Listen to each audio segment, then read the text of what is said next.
Restaurant style દહીં તીખારી બની અને રેડી છે, તો એની જ રેસીપી આજે તમારી સાથે શેર કરીશ.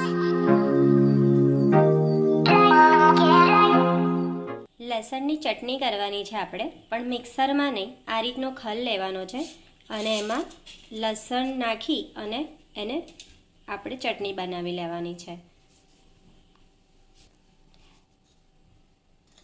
લસણની સાથે કાશ્મીરી લાલ મરચું એડ કરવાનું છે અને સરસ એને ખાંડીને ચટણી તૈયાર કરી લેવાની છે.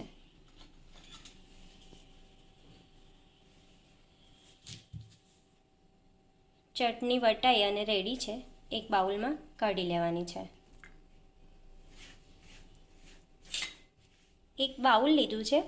હવે જે આપણે લસણની પેસ્ટ રેડી કરી હતી ને, એમાંથી અડધી પેસ્ટ આમાં એડ કરવાની છે. હવે એમાં લાલ મરચું પાવડર એડ કરવાનો છે, થોડો હળદર પાવડર, એક ચૂટકી ગરમ મસાલો, ધાણા જીરું પાવડર. હવે આમાં થોડું દહીં એડ કરવાનું છે. હવે આને હલાવીને એની પેસ્ટ બનાવી લઈશું.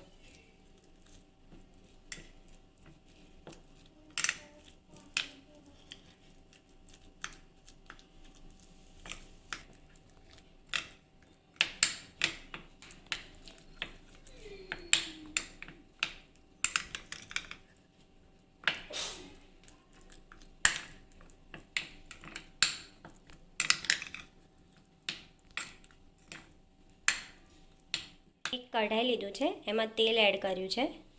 તેલ થોડું ગરમ થઈ ગયું છે. હવે એમાં જીરું એડ કરવાનું છે. જીરું સતળાઈ ગયું છે. હવે એમાં થોડી હિંગ એડ કરવાની છે. મીઠા લીમડાના પાન એડ કરવાના છે. ઝીણું સમારેલું લીલું મરચું એડ કરવાનું. લસણની જે પેસ્ટ આપણે વાટીને રાખી હતી એ એડ કરીશું.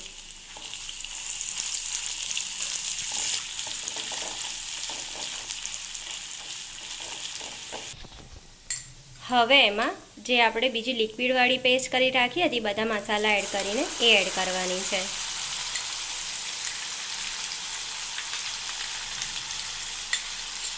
બધું મિક્સ કરી લેવાનું છે.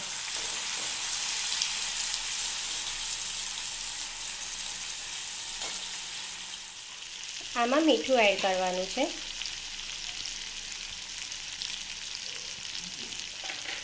હલાવી લેવાનું છે.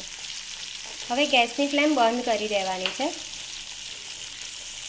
કેમ કે જો ગેસની ફ્લેમ ઓન હશે અને આ જે મસાલો કરીને આપણે રાખ્યો છે ને, એ જો વધારે ગરમ હશે ને, તો આપણું દહીં જે લીધું છે, આપણે ઘટ્ટું દહીં લીધું છે, એ દહીં ફાટી જશે અને દહીં તીખારી સારી નહીં બને, લિક્વિડ થઈ જશે એકદમ.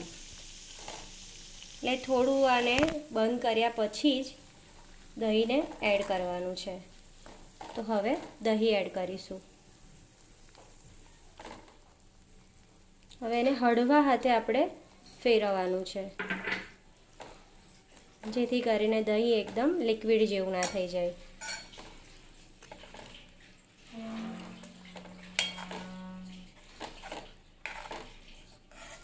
જો કેટલો સરસ કલર દેખાય છે.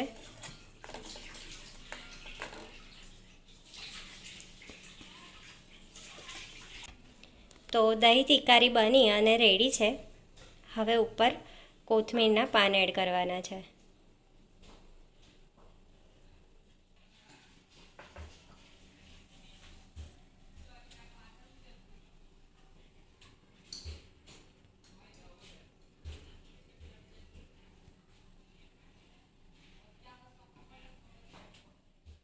હવે એક બાઉલમાં આપણે એને સર્વ કરી લઈશું.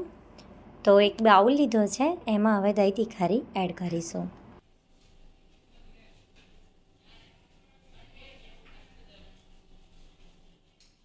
તો રેસ્ટોરન્ટ સ્ટાઇલ દહીં તીખારી બનીને રેડી છે. આ દહીં તીખારીને તમે રાઈસ કે રોટી કોઈની પણ સાથે ખાઈ શકો છો. ટેસ્ટમાં ખૂબ જ સ્વાદિષ્ટ લાગે છે. તો તમે પણ આ રેસીપી ટ્રાય કરો. ટ્રાય કરીને મને કમેન્ટમાં જરૂરથી જણાવો કે તમારી દહીં તીખારી કેવી બની હતી. હવે નવા વિડીયો સાથે ફરી મળીશ. ત્યાં સુધી હેલ્ધી ખાઓ, હેલ્ધી જીવો. બાય.